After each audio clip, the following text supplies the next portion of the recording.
Yo, what's up YouTube? Ayun, magandang gabi po sa inyo dyan. Magandang umaga, tanghali at gabi kung saan magaling sulok ng mundo. Yung mga OFW natin sa ibang bansa, kumusta po kayo dyan? Sana po ay nasa mabuting kalagayan po kayo. Ayun, alright. Ang video na to hatin natin kay Balita Hub TV. Courtesy po tayo sa audio ng video na to ay kaya Jake Magnus TV. Nasa description lang po ang kanilang mga channel. Pakibisita at pakisubscribe na lang po. Ayun, bago ang lahat, maraming salamat po sa ating mga bagong subscriber. Ayun, mga bagong pasok sa ating channel. Thank you very much. Ayun. Alright, thank you so much sa inyo mga bagong pasok dyan. Thank you. Bago umpisa natin itong palabas na to, hinihikayat ko kayong i-subscribe ang ating channel. Paki-like, comment, subscribe at pahit na rin sa ating notification bell para ma-update kayo sa ating mga bagong ina-upload. Ayun guys, wala tayong patumig-tumig pa, silipin na natin ito, baka masilip pa to ng iba.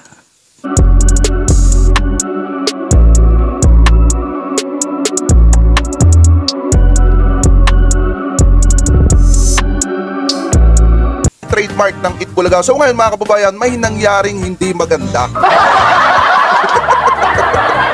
At masasabi natin dito na yung kampo ni na yung kampo nitong Tape Incorporated ng Tape Bulaga mga kababayan or ng mga halusos talagang napilihan ng matigahit ko po kayo na huwag nyo po sanang kalimutan na i-like etong live streaming natin na ito at huwag nyo na rin pong kalimutan na mag-subscribe sa ating YouTube channel. Hit nyo na rin po yung ating notification bell para lagi po kayong updated sa tuwing mag-upload po tayo or magla-live tayo ng mga ganitong klase ng issue or topic. At gusto ko din po kayong batiin ng isang magandang umaga, tanghali, hapon, gabi, saan man sulok ng mundo kayo naroroon, mapa sa Pilipinas man po kayo or ibang bansa, sana po ay nasa mabuti po kayong kalagayan at gabayan po kayo ng ating Panginoon. Mabuhay po kayong lahat, magandang umaga po.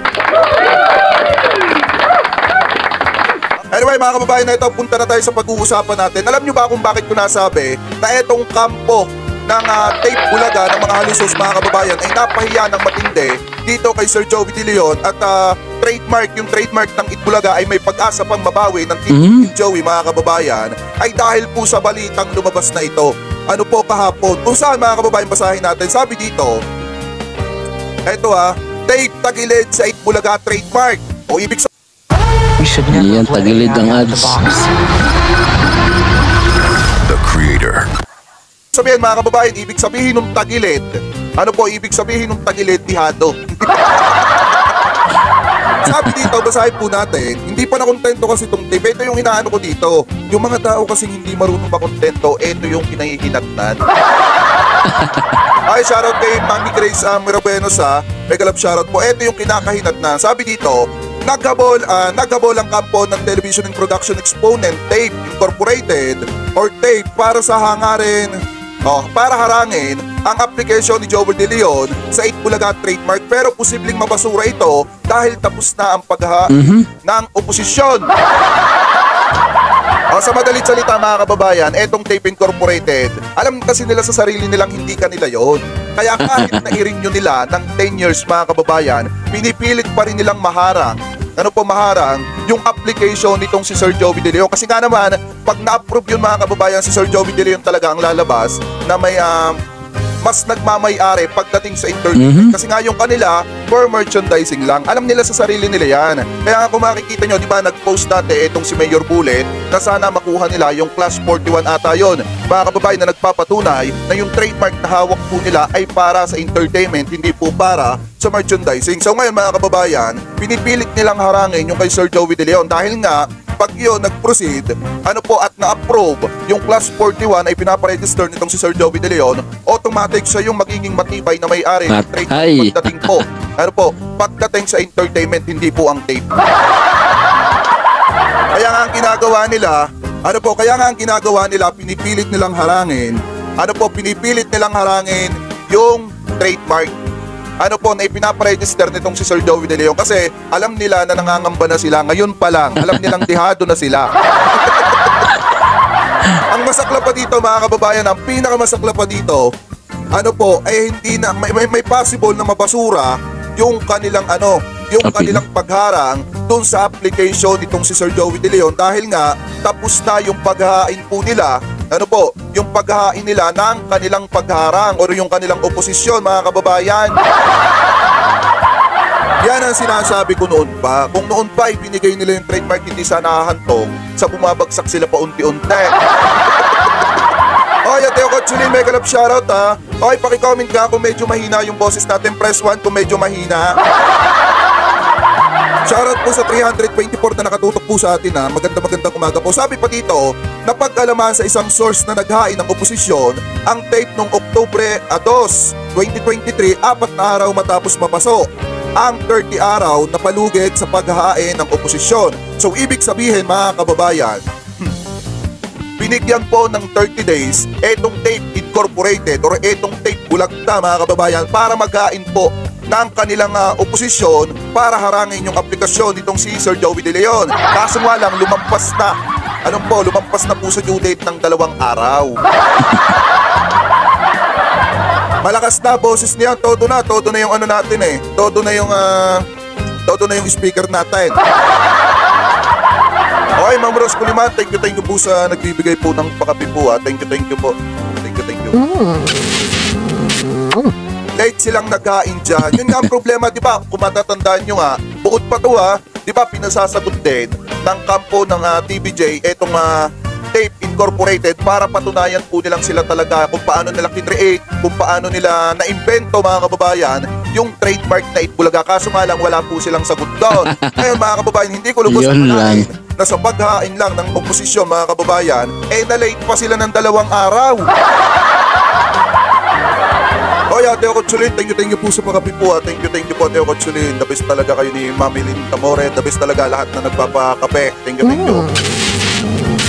Tsaka the best talaga yung lahat ng laging nakatutok, lalo na si Kurunzaki, si Nakabandag. Ayan, mega love shoutout. Kilala ko na kayo lahat. Konti na lang si Kenneth 23.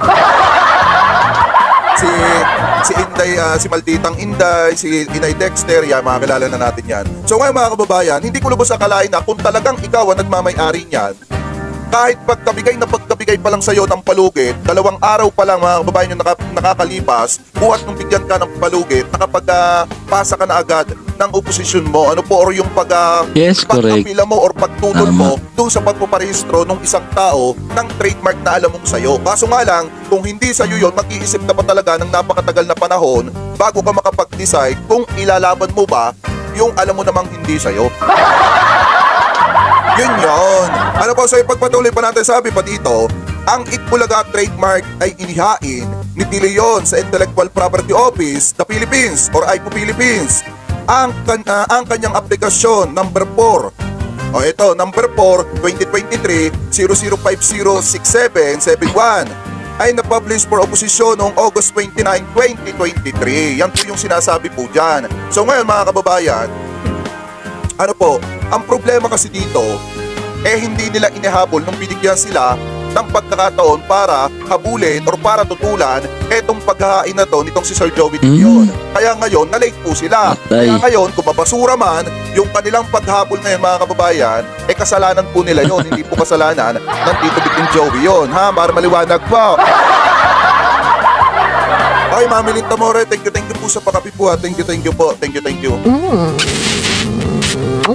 Alam kasi natin mga kababayan, dahil kung makikita nyo sa book mismo ng Itbulaga ha, ang nakalagay kasi doon na creator talaga ng trademark na Itbulaga, si Sir Joey De Leon. Ang problema lang kasi dito sa Tape Incorporated, inilalaban pa nila yung hindi naman po nila pagmamayari.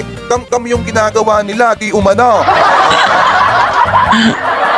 Sabi pa dito mga kababayan, basahin pa natin. Data.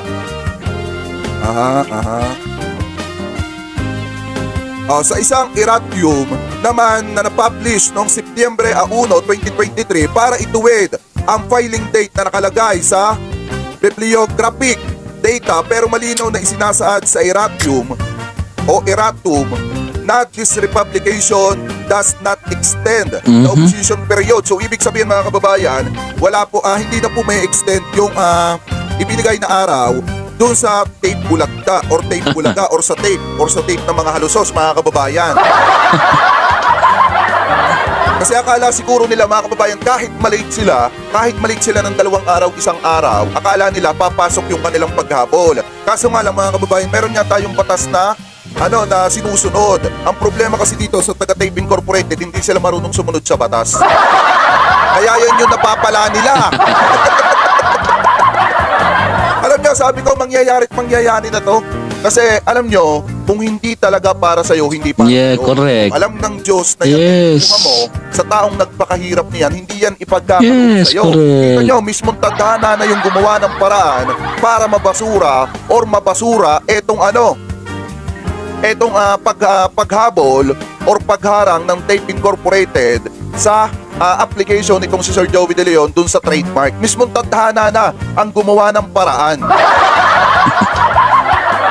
Diba? Huwag niyong sisihin mga kababayan. Ano po, huwag niyong sisisihin ang Tito Vic and Joey. Ang dapat sisihin ninyo yung sarili ninyo, mga taga-tape.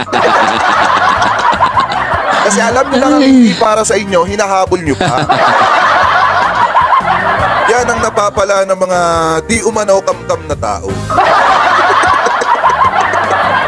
Sabi pa dito mga kababayan, basahin pa natin. Ayan, sa ilalim ng Rule 703 ng Revised Trademark Rules and Regulation or IPO Philippines Memorandum Circular Number 2023 or yung 001, nakasaad dito na when no opposition is filed within 30 days after the publication for the opposition, the mark is deemed or register on the next calendar day following the expiration of the opposition period, mga kababayan. So ibig sabihin, nakalagay naman dyan na yung 30 days mga kababayan, after the publication for the opposition, binibigyan ng 13 araw or 30 days na palugit etong isang humahabol or humaharang para makapag-file ng kanyang paghabol or pagharang or paghahabol dun sa trademark, mga kababayan.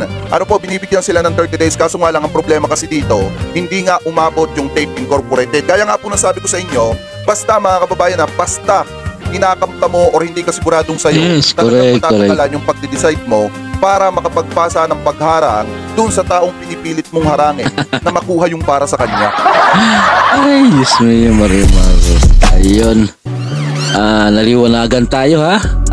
Yung mong status ng trademark ngayon. Yung pinag-aagawan na pangalan na Itbulaga. Ayun. Kung kayo pala bago sa ating channel, pakisubscribe mga ating channel, pakik-like, comment at pa-hit na rin sa ating notification bell para ma-update kayo sa ating mga bagong ina-upload. Guys, courtesy po tayo sa video na to kay Balita Hub TV at saka sa audio nito kay Jake Magnus TV. Sa description lang po natin nilagay at pakibisita at pakisubscribe na lang po. Hanggang dito na lang po ang ating reaction video. God bless po sa inyo. Ingat po kayo lagi. Babush.